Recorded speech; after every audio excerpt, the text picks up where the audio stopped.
TV, le vrai visage de la...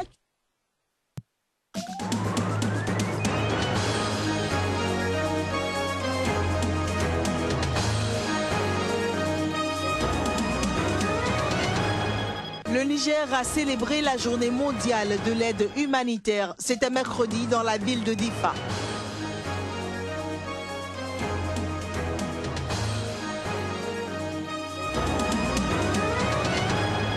Le marché d'Antokpa au Bénin a enregistré une manifestation ce mercredi. Les sinistrés d'un incendie survenu en décembre réclament l'octroi de boutiques.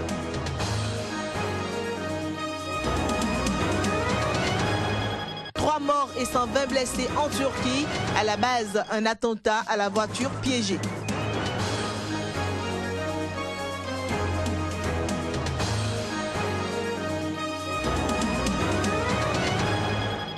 Bonsoir chez vous, nouvelle édition du journal. Bientôt un an qu'une partie essentielle du marché principal d'Antokpa au Bénin a été emportée par le feu. Malgré la reconstruction et la remise des clés, les sinistrés peinent à intégrer le nouveau cadre. Pour certains, ce sont les responsables de la SOGEMA qui les bloquent, mais pour d'autres, c'est une question de caution pour occupation des espaces. Suivons ici quelques réactions sur place. Depuis un certain temps, ils ont fait la remise des clés. Il y a déjà 2 semaines qu'ils ont fait la remise des clés. Mais seulement ce qu'on ne comprend pas, c'est que la SOGEMA, qui devait normalement nous installer, est en train de mettre du temps. On n'a pas compris pourquoi est-ce que c'est comme ça. On est allé à la direction pour voir le DG, pour lui demander pourquoi est-ce que juste là on est encore dehors, parce que c'est souffrant. Et il nous a dit qu'il y a de petits problèmes que la SOGEMA doit régler d'abord avant qu'on intègre le nouveau bâtiment. Moi, je me suis un peu renseigné et il s'est fait qu'il y a le problème de caution qui s'impose. Caution qui stimule que ceux qui sont en haut doivent payer le millimètre carré à 2500 et ceux qui sont en bas doivent aller 4000 francs le millimètre carré. Donc beaucoup ne sont pas tous d'accord avec ça. Vous voyez. Donc, pourquoi on n'est pas d'accord parce que tout d'abord, on n'a plus d'effet, on n'a plus de bagages, on est endetté et puis on s'en sort toujours pas des dettes. Vous voyez. Donc nous, notre souhait est que les gens nous aident à redémarrer nos affaires. Vous voyez. Donc nous imposer encore de caution là, moi je vois que c'est un peu méchant. C'est un peu méchant. Si on peut nous permettre d'intégrer et de façon progressive, et nous pouvons gérer cette histoire de caution et de millimètres carrés de place. La ville de Difa au Niger a abrité la célébration de la journée mondiale de l'aide humanitaire. C'était mercredi. De nombreux réfugiés et organisations non gouvernementales étaient de la partie. La crise sécuritaire dans la région a fait plus de 300 000 personnes déplacées qui fuyaient principalement Boko Haram. Quelques impressions. Il nous faut faire des efforts pour éviter que les populations deviennent malades, que le choléra se propage, que la méningite se propage, que la poliomyélite se propage. Toutes ces maladies qui affectent les enfants en premier lieu se propagent et toutes les maladies qui sont liées à l'eau et au manque d'hygiène soient combattues. En dehors même des réfugiés, maintenant actuellement quand vous regardez tout au long vous voyez, toute la bande sud s'est déplacée pour venir sur le goudron. Tous ces gens-là ont quitté leur demeure. Il faut le trouver. Quand vous retrouvez dans une tente comme ça avec votre femme, vos enfants, tout, vous savez très bien que quel que soit ce qu'on va vous apporter, ça ne vous fera pas oublier votre ancienne vie. Sur la région de Difa, on aurait voulu mobiliser au moins 75 millions de dollars. Malheureusement, nous sommes à un tiers. C'est-à-dire, sur 2 dollars, sur 3 dollars à mobiliser, on n'a mobilisé qu'un seul dollar. C'est la même situation au niveau du pays. Sur 316 millions de dollars, on est également autour de 105 millions de mobilisés pour l'ensemble du pays en matière humanitaire. 56 ans d'indépendance pour le Comte du Gabon. Eh bien, le pays a fait sa célébration mercredi à Libreville. La parade militaire, événement phare, a focalisé l'attention de tous sur les innovations cette année. Voici un florilège de ces nouveautés sous la plume de Paul Avogundila. Ce sont les enfants de troupes qui ont ouvert le bal des innovations. La génération montante de l'armée gabonaise a défilé au rythme de sa propre fanfare et de son hymne, avant de céder la place à ses aînés de la police nationale. Les éléments du général Oye ont aligné 2 régiments très peu connus, mais qui pourtant diversifient l'action de la police nationale. La police diplomatique aux couleurs de la diplomatie, un bleu ciel dominant totalement l'uniforme. Cette division des forces de police est affectée à la sécurité des diplomates accrédités au Gabon. La police des plages, reconnaissable par sa casquette aux couleurs chaudes comme une invite à l'exotisme, est affectée à la sécurité des plages, souvent théâtre des crimes et de trafic en tout genre. La douane gabonaise ferme la marche des innovations de cette année. D'abord, son comeback, après plus d'une trentaine d'années d'absence, a surpris plus d'un. Ensuite, sa parfaite maîtrise du pas martial, après juste quelques semaines d'entraînement. Un exploit. Enfin et surtout, le nouvel uniforme arboré par le régiment féminin, cet uniforme, confirme le directeur général, viendra s'ajouter au kaki traditionnel et sera très visible au niveau des aéroports. La cerise sur le gâteau des innovations cette année est la présence au défilé motorisé des véhicules des forces onusiennes venus sur invitation du Gabon encadrer le scrutin présidentiel du 27 août prochain. Et du coup, rassure les Gabonais sur l'obstination de l'exécutif gabonais d'une élection transparente, crédible et apaisée au Gabon. Ce soir, la fête se poursuivra autour d'un dîner gala offert par le couple présidentiel, agrémenté comme lors des précédentes éditions d'un beau feu d'artifice à la place de l'esclave libéré. Au Mali, une personne a été tuée et plusieurs autres blessés.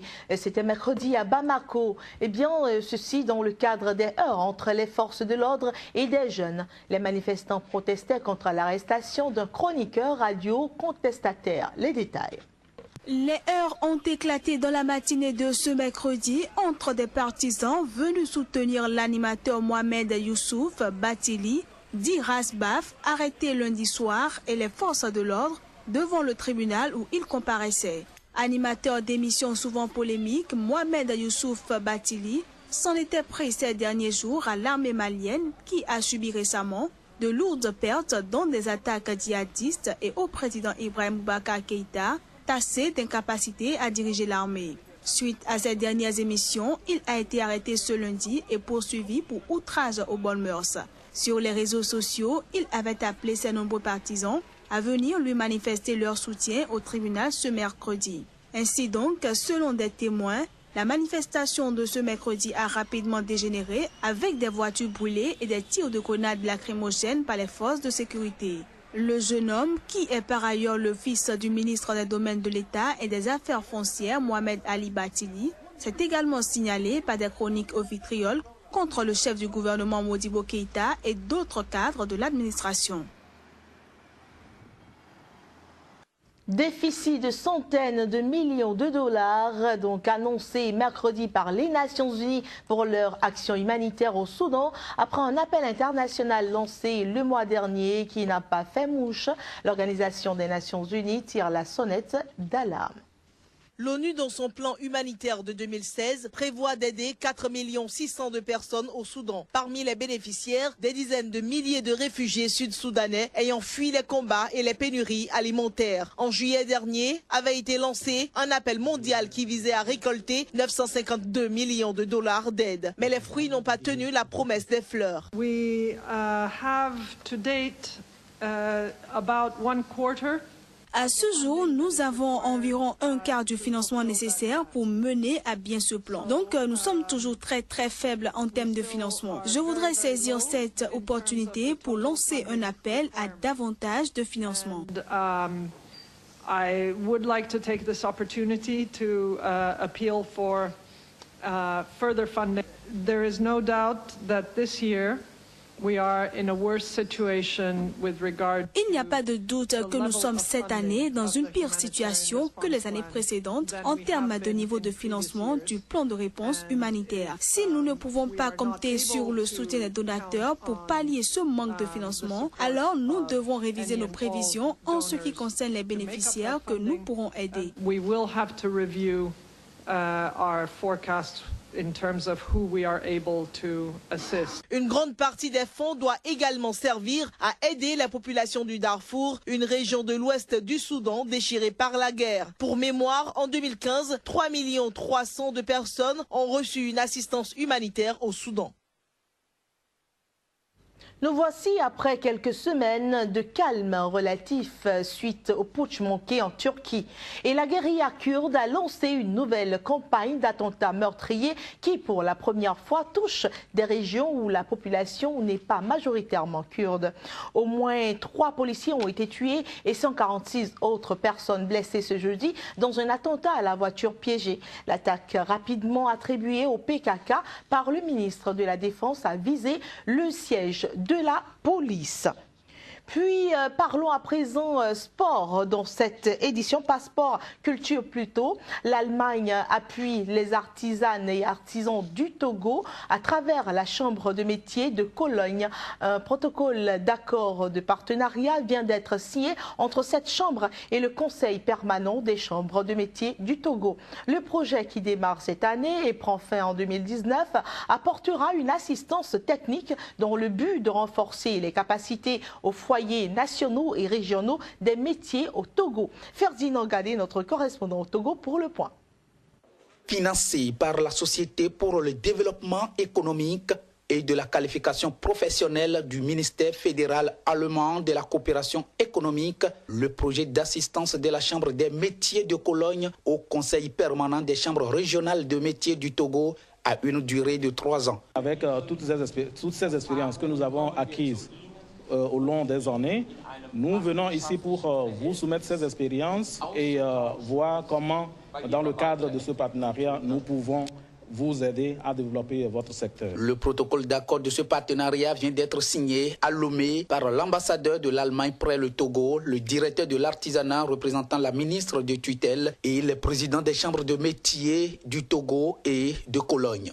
Le projet vise à contribuer à l'amélioration du cadre réglementaire et institutionnel du secteur de l'artisanat et le renforcement des capacités des représentations nationales et régionales afin de promouvoir la compétitivité des PME et de l'artisanat au Togo. Les artisans togolais voudraient autant réussir que leurs frères et amis artisans allemands. Nous mettrons tous en œuvre afin que l'objectif global de ce partenariat soit atteint. Je voudrais vous prier de joindre vos voix à la mienne pour dire à nos partenaires de la Cologne qu'ils ne regretteront pas d'avoir fait le choix de coopérer avec les artisanes et artisans du Togo. Créées en 1998, les chambres régionales de métiers du Togo ont été installées en 2002. Et voilà qui vient mettre un terme à cette édition que nous avons eu tant plaisir à vous présenter. Mesdames et messieurs, restez en compagnie de nos programmes. Au revoir.